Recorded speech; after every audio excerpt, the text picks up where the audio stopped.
Bonjour tout le monde, ici Marjorie Théodore avec vous aujourd'hui. Merci à vous de nous écouter sur les ondes de Canal M. Notre émission d'aujourd'hui portera sur les challenges physiques pour transcender la maladie. Se dépasser, transcender la maladie, informer, faire œuvre utile, c'est ce que fait ma première invitée, Maryse Bouchard, qui a su convertir son expérience de la maladie en un défi physique qui rapporte à la recherche. On remarque d'ailleurs une grande tendance, les gens qui veulent se dépasser physiquement le font de plus en plus pour une cause. On marche, on court, on pédale pour une cause. La Société de recherche sur le cancer propose à leurs intentions le programme Challenge, dont nous parlera Sonia Chatoyan, ma deuxième invitée.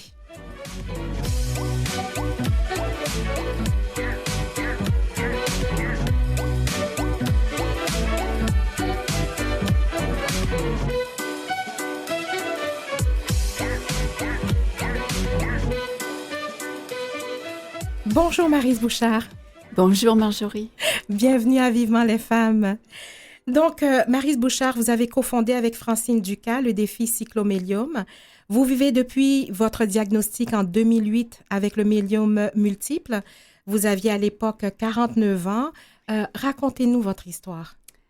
C'est à l'âge de 49 ans, oui. C'est en janvier 2018 que j'ai reçu le diagnostic du myélome multiple. Et comme beaucoup de gens, quand on reçoit le diagnostic, c'est inconnu. Donc, myélome multiple, c'est quoi? Ouais. C'est quoi le myélome? Et je ne savais pas à quoi m'attendre comme traitement. Et c'est un cancer qui est... c'est un cancer qui est difficile à traiter.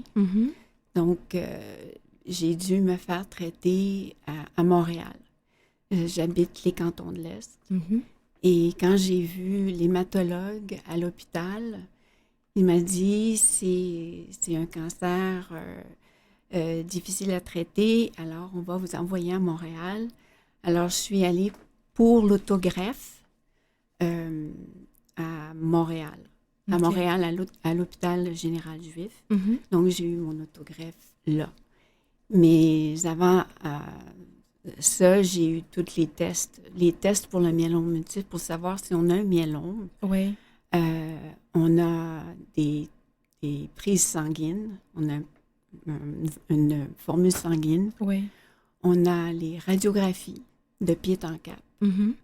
On a l'urine de 24 heures pour déceler la protéine Benz-Jones. C'est une protéine qui est décelée exactement pour le myélome multiple. OK. Mais Et la ponction aussi de la moelle osseuse. C'est une biopsie de la moelle osseuse. Qu'est-ce que vous aviez comme symptômes quand vous êtes... L'anémie.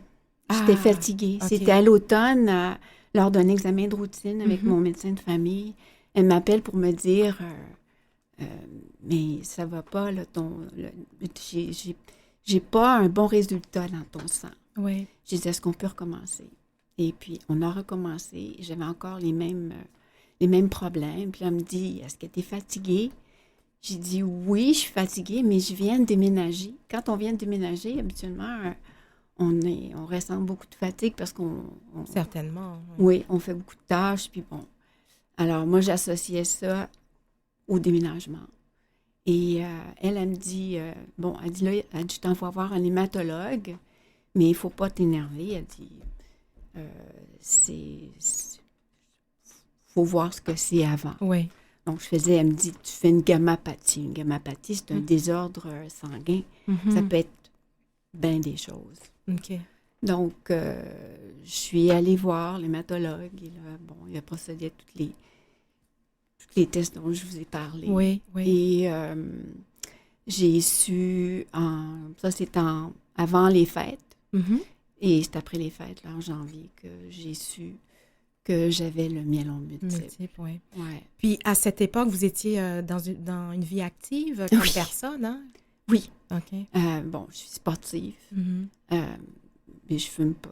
Je fais attention à ce que je mange. Oui. Je suis en bonne santé.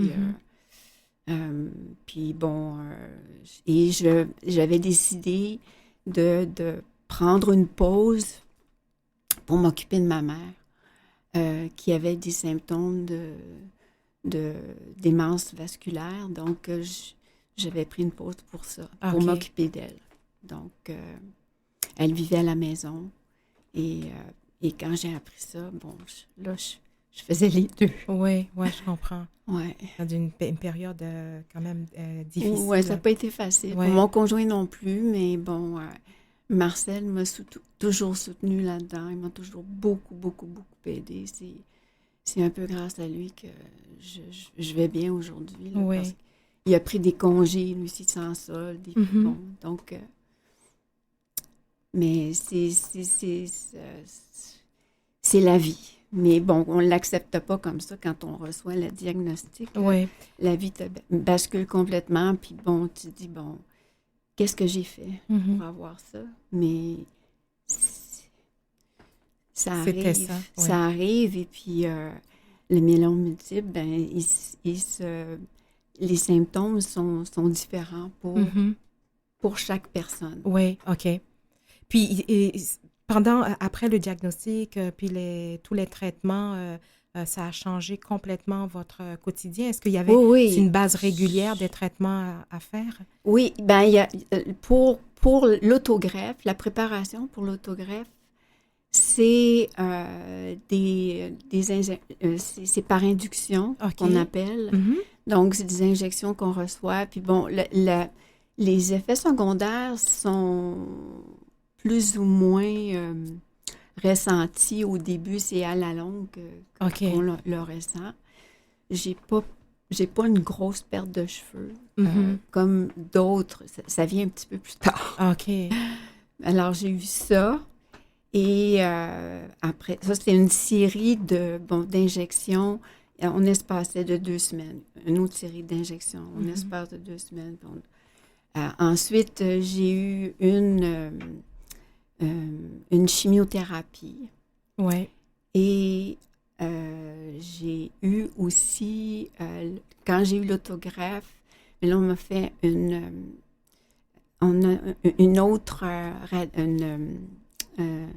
chimiothérapie qui te vide complètement. Je veux dire, là, tu n'as plus de cheveux, tu n'as rien, là, tu n'as plus absolument rien. Parce qu'il faut aussi préparer le corps à recevoir les cellules souches. OK. Donc, et j'ai bien répondu à ce traitement-là. Oui. Parce qu'après le traitement, j'avais une rémission presque complète. Oh, okay. Donc, j'avais 75% de cellules myélomateuses dans mon sang. Et par la suite, j'avais 9%. Donc là, le médecin dit, tu es prête à recevoir l'allogreffe. Dans mon cas, c'était essentiel que j'ai une allogreffe parce que j'avais seulement 2 ans à vivre. Et j'avais aussi un désordre chromosomique qui s'appelle la translocation. Une translocation chromosomique 4-14. Et ça pose des problèmes au prognostic. Les traitements, j'ai pas beaucoup de traitements. Il n'y a pas beaucoup d'options de traitement. De traitement, OK. Et même le traitement que l'allogreffe n'était pas vraiment recommandé dans le protocole à cause de ma condition. OK. Donc, c'était risqué, mais je me suis dit, il me reste 2 ans à vivre. Oui. Et puis moi, je voulais vivre. Alors, je me suis dit, ben, je vais risquer tout. Alors, j'ai eu l'allogreffe. Et pour avoir l'allogreffe, il faut un donneur apparenté. J'ai un frère. Mon frère était compatible. OK. À 100%. Alors, j'ai eu l'allogreffe. Wow. Puis, me voilà. Oui. Et tous ces traitements se faisaient à Montréal. Vous avez dû déménager? Non. Okay. Non. Je dormais chez des amis. On dormait chez des amis. OK. Et puis, on revenait le lendemain. C'est quand on a les traitements, c'est externe. Donc, j'avais pas besoin pour avoir l'autogreffe, oui. Oui. Oui, ça, j'ai dû être hospitalisée au mois de décembre. OK. Un peu avant Noël. Puis, j'ai eu mon autogreffe. Mm-hmm. Puis ensuite, l'allogreffe, c'est fait aussi, c'est une journée. Oui, oui. OK.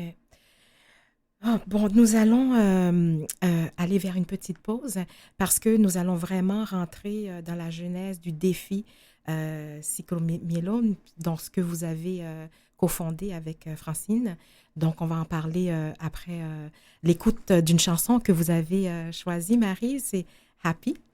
Alors, écoutons. It might seem crazy what I'm about to say. Sunshine, she's here, you can take a break. I'm a hot air balloon that could go to space. With the air, like I don't care, baby, by the way. Because I'm happy. Clap along if you feel like a room without a roof. Because I'm happy. Clap along if you feel like happiness is the truth. Because I'm happy. Clap along if you know what happiness is to you. Because I'm happy. Clap along if you feel like that's what you want to do. Here come bad news, talking this and that. Well, give me all you got and don't hold it back. Well, I should probably warn you, I'll be just fine. No offense to you, don't waste your time. Here's why. Because I'm happy. Clap along if you feel like a room without a roof. Because I'm happy. Clap along if you feel like happiness is the truth. Because I'm happy. Clap along if you know what happiness is to you. Because I'm happy. Clap along if you feel like that's what you want to do. Hey, go! Bring me down, can't none bring me down. The love is too high, bring me down, can't none bring me down. I said, bring me down, can't none bring me down. The love is too high, bring me down, can't none bring me down. I said, because I'm happy. Clap along if you feel like a room without a roof. Because I'm happy. Clap along if you feel like happiness is the truth. Because I'm happy. Clap along if you know what happiness is to you. Because I'm happy. Clap along if you feel like that's what you want to do. Because I'm happy. Clap along if you feel like a room without a roof. Because I'm happy. Clap along if you feel like happiness is the truth. Because I'm happy. Clap along if you know what happiness is to you. Because I'm happy. Clap along if you feel like that's what you want to do. Hey, go! Bring me down, can't none bring me down. The love is too high, bring me down, can't none bring me down. I said, because I'm happy. Clap along if you feel like a room without a roof. Because I'm happy. Clap along if you feel like happiness is the truth. Because I'm happy. Clap along if you know what happiness is to you. Hey, hey, hey. Clap along if you feel like that's what you want to do. Because I'm happy. Clap along if you feel like a room without a roof. Because I'm happy. Clap along if you feel like happiness is the truth. Because I'm happy. Clap along if you know what happiness is to you. Hey, hey. Clap along if you feel like that's what you want to do.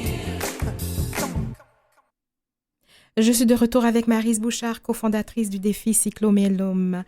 Donc, Maryse, revenons à la genèse du défi. Hein? Pourquoi avez-vous pensé à ce défi sportif pour faire connaître votre cause et ramasser des fonds? Première chose, ce qui nous unit, Francine et moi, c'est le myélome multiple. Et à l'époque,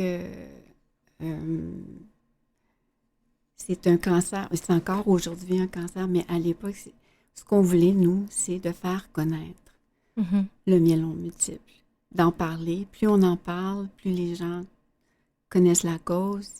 Et puis, c'est important. C'est important de savoir ce que c'est. C'est un cancer hématologique, oui, mais c'est un cancer qui touche quand même 8000 Canadiens. Okay. 7 personnes sont diagnostiquées chaque jour de ce myélome. Et chaque personne développe un myélome d'une façon différente. Donc, c'est ce qui complique le traitement. Okay. Le traitement, un traitement peut faire pour quelqu'un qui a le myélome et pour une autre personne, ça ne fera pas du tout. Ils vont développer soit des allergies, soit toutes sortes de problèmes reliés à ce traitement. Donc, ils sont obligés de procéder à un autre traitement. Donc, c'est ça qui complique aussi les choses pour le myélome. J'aimerais savoir, c'est que en même temps que vous étiez en train de combattre la maladie, vous avez embrassé ce nouveau combat, c'est-à-dire d'organiser ce défi sportif-là pour faire connaître, ramasser de l'argent pour la recherche. Donc, pour vous, c'était quoi le besoin? Voilà, c'était me dépasser, puis en même temps d'élaborer ce projet avec Francine, ça nous permettait d'être normal. Oui, d'en avoir une certaine normalité. D'accord. Puis de gérer le cancer. Oui. Donc, il était mis de côté. Parfait. Il n'y aura pas le meilleur de nous. Oui. Donc, c'est toujours ça qu'on se disait, Francine et moi. Il n'y aura pas le meilleur de nous. C'est nous qui allons gagner. Oui, oui. Donc, c'est ça. Puis le défi vous a permis à ça. Un peu de se dépasser aussi. Puis ça permet aux gens aussi de participer. C'est un grand rassemblement. Ça nous permet de se voir, de parler, puis de vivre autre chose que l'hôpital, les traitements, puis d'être toujours dans ce giron qui est difficile pour nous. Cette année, ça va faire 10 ans, je crois, que le défi existe. Oui. Ça a permis déjà une collecte de 600 000 pour la recherche, plus de 600 000. Oui. Puis, est-ce que vous avez mesuré les résultats par rapport à la recherche depuis 10 ans? Est-ce qu'il y a quelque chose qui a avancé au niveau de la recherche? Bien, c'est comme... Je vais vous parler du docteur Leblanc. Oui. Je vais le citer, là. Il me dit toujours que ça avance, puis il comprend qu'en tant que patient, on voudrait que ce soit toujours plus vite. Oui. Mais comme médecin, ce que je vois, c'est la survie. C'est la survie, la qualité de la survie ne cesse de s'améliorer au quotidien. Puis d'autres, et puis maintenant, il y a les recherches notamment sur l'allogreffe, une approche immunothérapique. Okay. Donc, c'est ça dont j'ai bénéficié. On connaît un franc succès auprès des patients, des participants. Cette technique a pour but de transplanter un nouveau système immunitaire. Et les nouvelles cellules sont souvent plus fortes et modifient l'organisme et luttent contre la maladie. Oui. Donc, moi, c'est ça que j'ai eu. Et je dirais que c'est pas facile de passer à travers tout ça parce qu'on prend des immunosuppresseurs, puis ça change toute une vie, puis ça change il faut se redécouvrir. Oui. Se redécouvrir. Puis avec le défi cyclomyélome, Francine et moi, on s'est redécouvertes. Oui. Donc, c'est ça qui nous a permis de, comme je disais tantôt, mieux gérer la maladie. Puis quand vous avez décidé ça avec Francine, vous avez eu tout de suite l'aide de vos proches, des amis. Comment ça s'est manifesté? D'abord, ça a été une idée? Oui, ben j'en ai parlé à Francine. Francine, on se connaissait par le bénévolat à travers Myelome Canada, qui est un organisme pour les patients qui ont le myélome. J'ai dit, ben j'aimerais ça marcher de Montréal à Québec pour faire connaître le myélome. Mon médecin était contre ça. Et puis là, Francine me dit, pourquoi on ne le fait pas à vélo? Fait que, j'ai dit, c'est une bonne idée. Puis là, j'ai parlé au médecin de ça. Puis mon infirmière pivot, elle dit, Maryse, elle dit, je vais te suivre à vélo. Alors, ça a commencé comme ça, tout bonnement. Ouais. On en a parlé à gauche et à droite. Et on a élaboré aussi notre projet. Le site Internet qui est élaboré avec l'aide de mon filleul. Oui. Mais toutes les composantes du site, on les a fait ensemble. Et on a rencontré un donateur qui a cru en nous. Oui. La fondation de l'hôpital Maisonneuve-Rosemont qui nous appuie. On les a rencontrés. Ils ont aimé notre projet. Puis à partir de ce moment-là, ben là, ils prenaient forme. Oui. Alors, le premier départ, 12 personnes. Ah oui. Dont 2 chauffeurs qui nous encadraient jusqu'à Québec. 4 jours pour aller à Québec. On est revenu en autobus le 5e jour. Mais ça a été physiquement éprouvant, mais tellement, tellement enrichissant. Point de vue humain, ça a été magique. Parce qu'on se connaissait à peine. Bien sûr. À peine. Puis vous étiez sous traitement aussi pendant ce temps-là. Oui. Moi, j'avais des immunosuppresseurs. Et, donc, j'avais encore des traitements à l'hôpital. Et je l'ai fait. Mais je me suis entraînée. Oui. Puis, on se disait à chaque matin, es-tu prête? Oui, je suis prête. On va le faire. Puis là, on continuait. Puis il y a plu tous les jours. Il a fait froid. Il y a plu. Il y avait même de la giboulée quand on était arrivé à Québec. On était complètement frigorifiés. Je comprends. Ouais. Puis là, on est arrivé à la 10e année. Donc, cette année, le jour J sera le 28 mai prochain. Oui. Puis, alors, depuis 10 ans maintenant, l'organisation ressemble à quoi? À quoi? On a des bénévoles. Oui. Parce qu'à l'époque, on avait 2 bénévoles, mais bon, c'était mon mari puis le conjoint d'une autre personne. Et, mais c'est comme ça, c'est de bouche à oreille parmi les amis, les conjoints. Bon, les bénévoles, parce que la réussite du défi, c'est grâce aux bénévoles. Aux bénévoles, aux donateurs, à la fondation qui nous appuie depuis 10 ans, aussi la Fondation Maisonneuve-Rosemont, de l'hôpital Maisonneuve-Rosemont. Et tout ça, c'est toujours Francine et moi qui sommes à la base de tout ça. Et puis, on a maintenant, pour le 28, présentement, on a 145 participants cyclistes. Plus les bénévoles, une vingtaine de bénévoles, je dirais. Et c'est tout. Autant de personnes. Oui, puis il y a la communication, mais ça c'est 3 personnes qu'on connaît bien qui font les communications pour nous. Puis, pendant les 2 années de pandémie, qu'est-ce que vous avez fait? Les 2 années de pandémie, on a quand même gardé, c'est la Fondation qui nous a proposé une formule virtuelle. Elle dit, on va le faire, vous pouvez le faire quand même, mais on va le faire virtuellement. Alors, on a permis aux gens, comme ça, on gardait notre base, puis on gardait aussi nos donateurs. On a gardé contact avec eux. Et les gens faisaient le parcours qu'ils voulaient, la distance qu'ils voulaient, de chez eux. Ils pouvaient le faire même dans la maison. Ceux qui ne pouvaient pas sortir le faisaient à la maison. C'est comme ça qu'on a pu amasser 66 000 en 2020 et 86 000 l'an dernier. Quand même, juste en virtuel. Oui. C'est excellent. Oui. Puis, on gardait le Facebook, les réseaux sociaux. Oui. Et puis, OK. Ouais. Puis, est-ce que vous pensez à la relève? Parce que c'est vous, vous êtes vraiment, Francine et vous, les piliers. Les piliers, Oui. oui.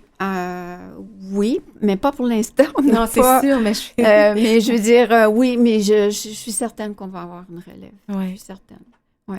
Parce que le docteur Leblanc aimerait bien assurer la pérennité C'est ça, tout à fait. ouais, Tout à ouais, fait. qui perdure le défi cyclomyélome. Parce que aussi, l'équipe médicale participe aussi. Aussi, hein. c'est ce que Oui. j'ai vu sur les sites. Oui, oui. Donc, c'est toute une équipe qui est avec vous, là. Oui, amis, ben, proches depuis le et début, tout. docteur, il y a docteur Roy qui a participé à la première édition. Ah ouais. Oui, à partir du samedi. Ben, il fait le samedi au dimanche. incroyable. Mais c'est ça, il a du vendredi au samedi. Ouais. Oui, il a participé avec nous, puis à toutes les éditions, il était là. Il était Oui. présent, puis maintenant, ben, les autres ont suivi. Les autres ont suivi. Puis comment on peut faire un don pour... Ben, je crois que vous avez... c'est sur le site Internet? Oui, le OK. site Internet à travers la Fondation, la page d'accueil de la Fondation. Je crois je vous ai laissé le lien. Cyclomyélome.org. Non, Non? c'est l'autre. Oh, OK. Action.fondation. Oui, voilà, HMR. voilà, c'est .ca. celle-là. Ouais. Parfait. Donc, Ouais. on va le donner. Et puis, qu'est-ce que vous souhaitez pour la suite? Là, vous arrivez à 10 ans, donc Que ça continue. que ça continue. Continue parce que on a fait un petit sondage parmi les équipes. Bon, on leur demandait de faire un témoignage Oui, et on leur demandait un mot qui définit le défi. oui. Espoir. Espoir. Alors pour nous, Oui.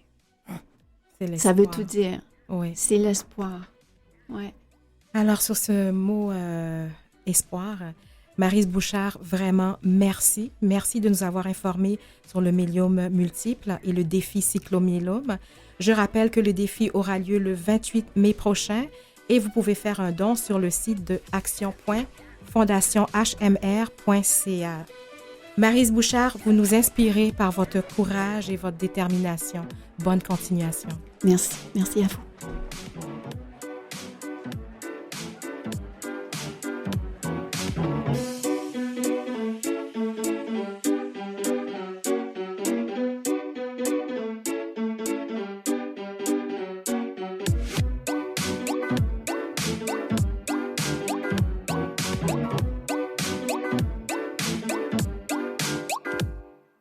Vous écoutez Vivement les femmes avec Marjorie Théodore.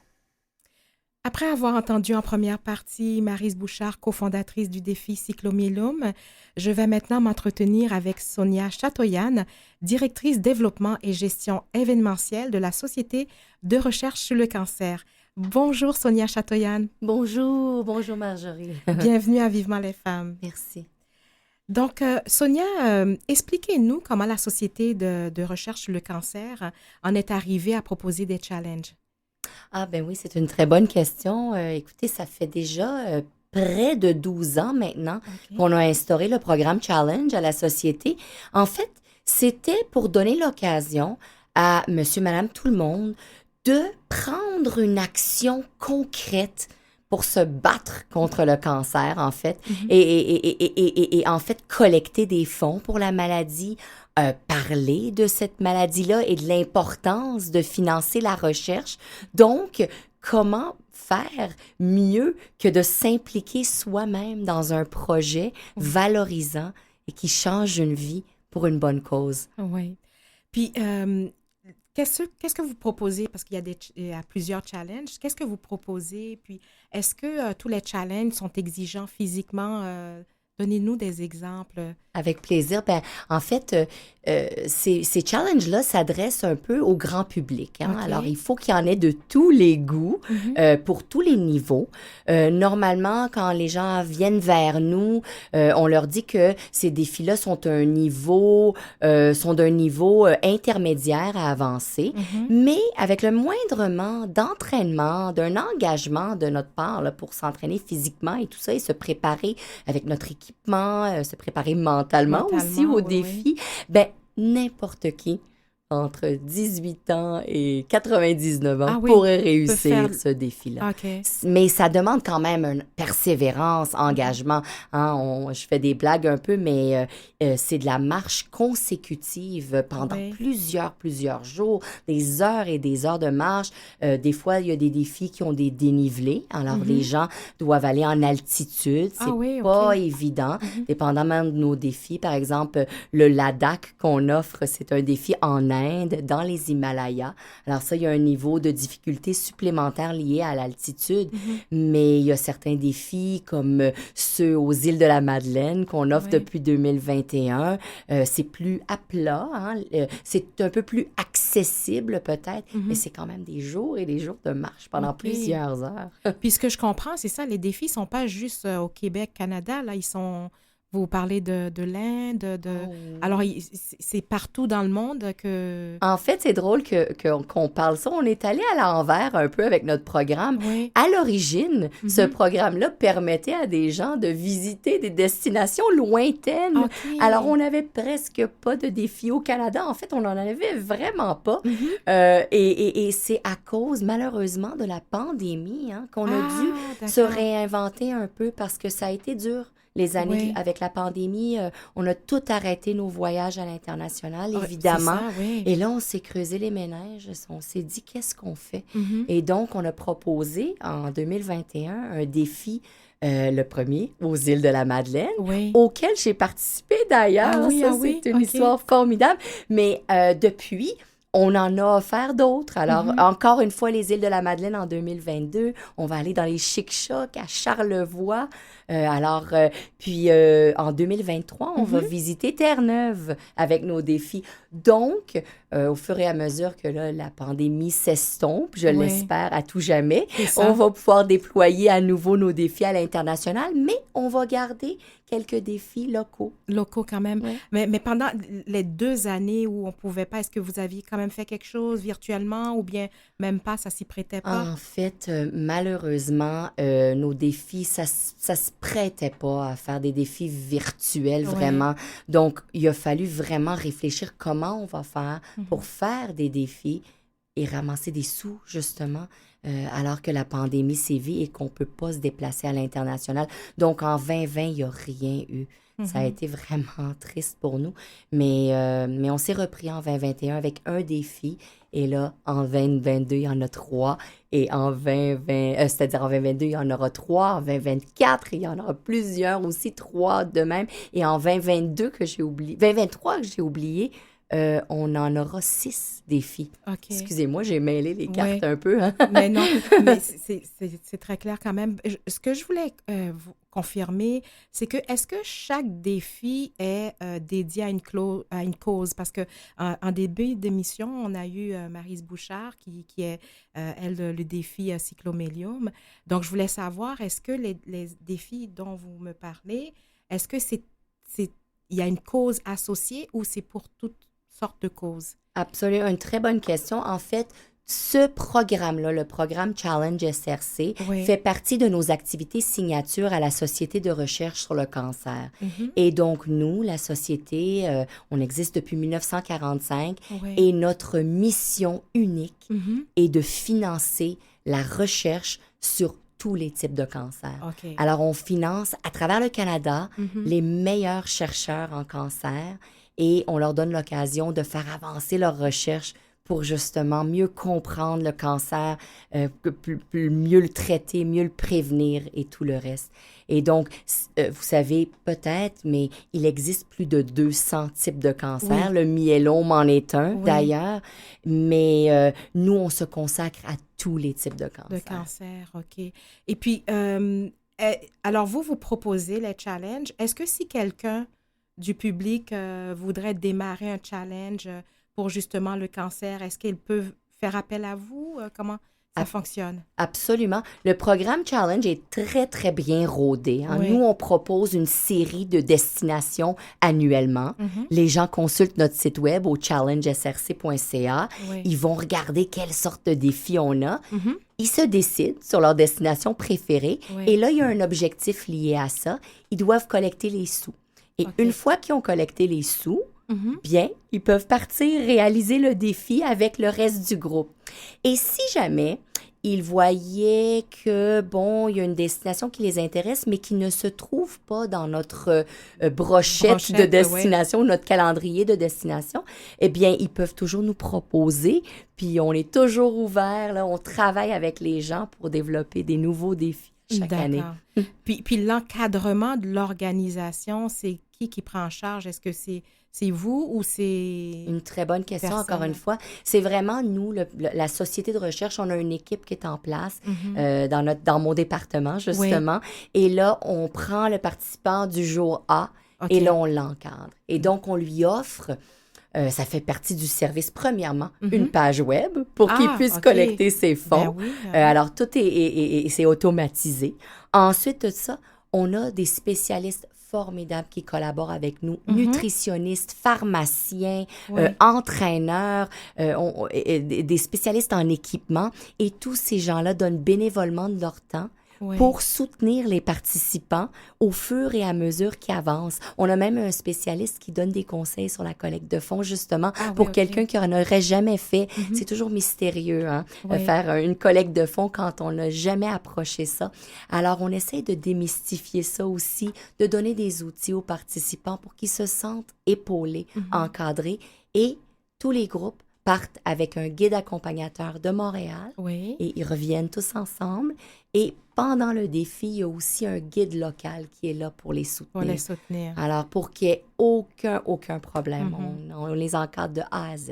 Donc, dans l'argent qu'on ramasse, il y a une partie qui va pour les coûts des billets, des hôtels ou bien du lieu. Les coûts de voyage.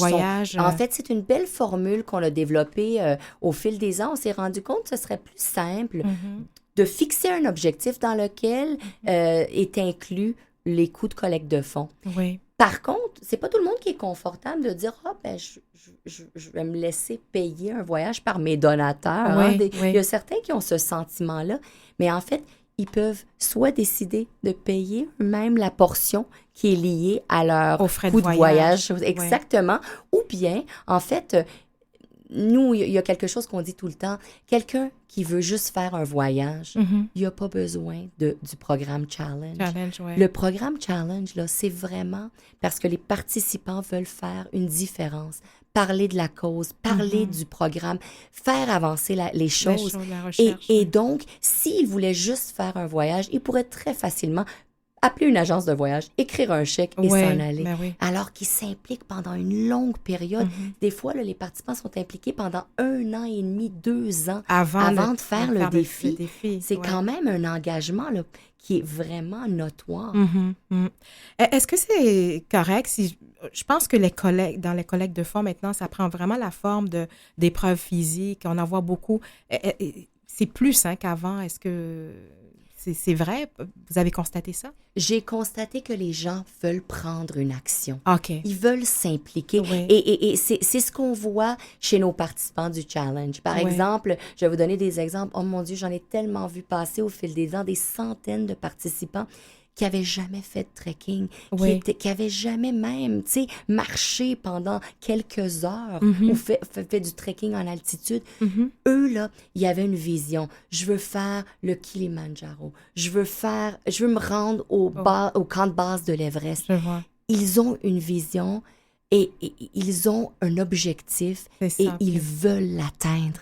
Et en plus, ils doivent réussir une collecte de fonds qui, en soi, est un objectif quand même non négligeable, de collecter des milliers de dollars. Puis en plus, il faut avancer la recherche. Tout à fait. Donc, nous serons de retour après l'écoute d'une autre chanson.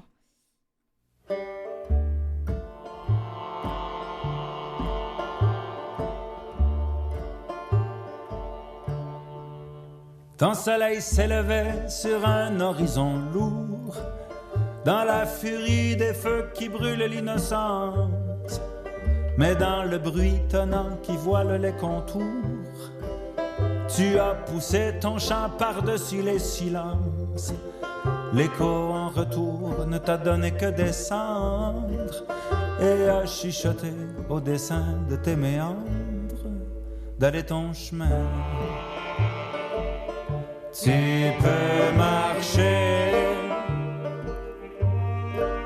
par où tu vas. Ton cœur est là, tout ramanché sous ton épaule. Te lâchera pas. Tout ce que t'as compris, c'est qu'il fallait partir. Que si tu restais là, il ferait plus jamais beau. La vie a couché sur le ciel tous tes désirs. T'as traversé la mort sur un sombre radeau. La mer a pris tes rêves et la nuit ton espoir. Ce qu'il te reste ici, c'est la liberté noire d'aller ton chemin. Tu peux marcher par où tu vas. Ton cœur est là, ben accroché sur ton guidon. Guide ton pas.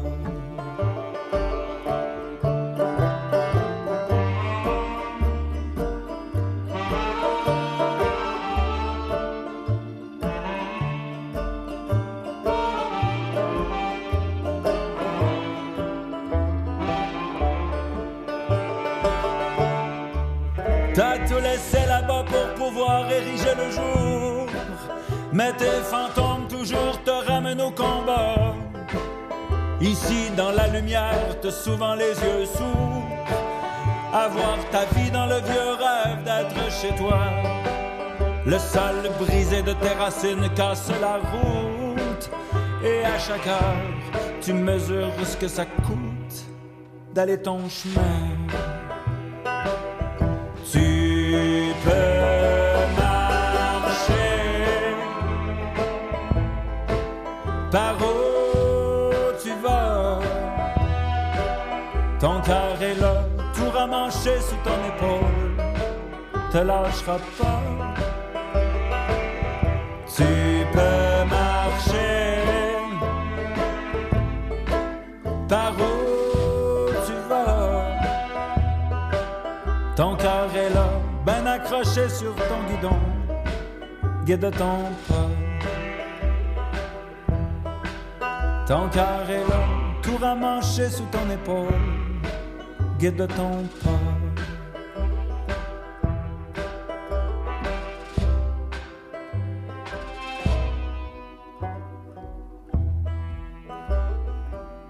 Je suis toujours en compagnie de Sonia Chatoyan, directrice développement et gestion événementielle de la Société de recherche sur le cancer.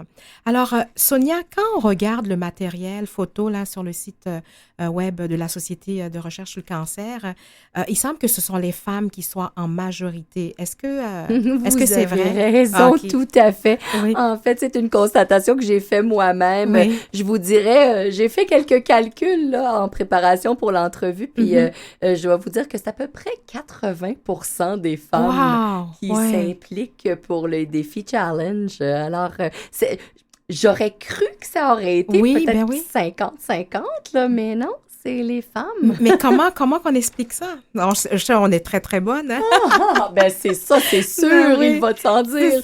Mais j'ai remarqué que c'est souvent les femmes, au fil des ans, qui veulent s'impliquer concrètement sur une longue période pour réaliser un défi qui est multifacette quand même. Hein. Ce projet-là, c'est un gros projet. Et on voit souvent les femmes qui s'impliquent là, pour faire des événements, pour rallier les gens et tout ça. Et ça, on dit rien contre les hommes, là, mais c'est souvent les femmes qui font ça. Et d'ailleurs, vous savez, notre organisme en 1945 a été créé par 4 femmes à Montréal, à une époque où les femmes ne travaillaient pas. Elles étaient au foyer. Et ces femmes-là ont décidé qu'il n'y avait pas assez de recherche en cancer. Alors, elles ont décidé de, comme ça, créer un organisme pour faire changer le monde. C'est fabuleux, alors, vraiment. Puis, qu'est-ce qui motive le plus des gens à participer à ces défis? Est-ce que ce sont les malades eux-mêmes, leurs proches, ou simplement des gens qui désirent participer concrètement? Ben, d'emblée, quand on voit les belles images, là, vous avez mentionné que sur notre site web, hein, ça fait rêver. Hein, ça fait rêver de faire de faire une aventure dans exactement. Une région éloignée, lointaine, qu'on n'aura jamais l'occasion de visiter. Oui. Mais le challenge va au-delà de ça. Oui. Il y a une dimension très spéciale au programme. Oui. Et ça, c'est qu'on donne l'occasion aux gens de relever le défi en l'honneur ou à la mémoire de quelqu'un, Oui. un être cher qui aurait soit perdu son combat ou gagné son combat contre la maladie.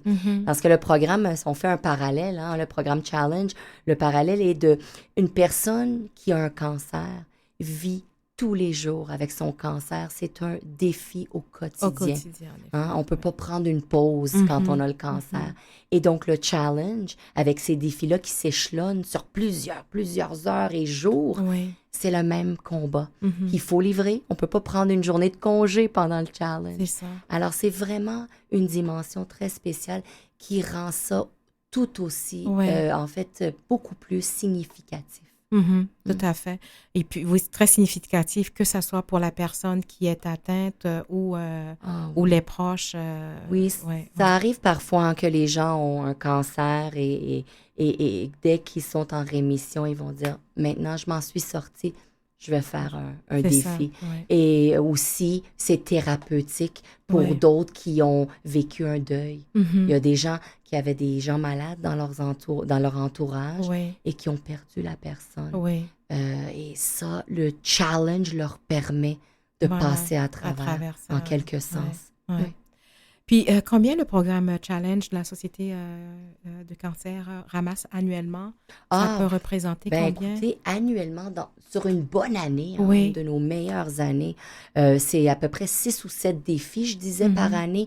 C'est à peu près $1 million quand même, qui est collecté par des centaines et milliers de personnes. De personnes, hein? Et depuis le début du programme, il y a environ 12 ans, c'est à peu près 7 millions de dollars qu'on a ramassés, puis 60 défis challenge qu'on a réalisés avec des centaines et des centaines de participants. C'est quand même quelque chose, c'est un effort collectif. Là, oh mon Dieu, c'est une armée d'ambassadeurs pour la société. Ouais. C'est une fierté.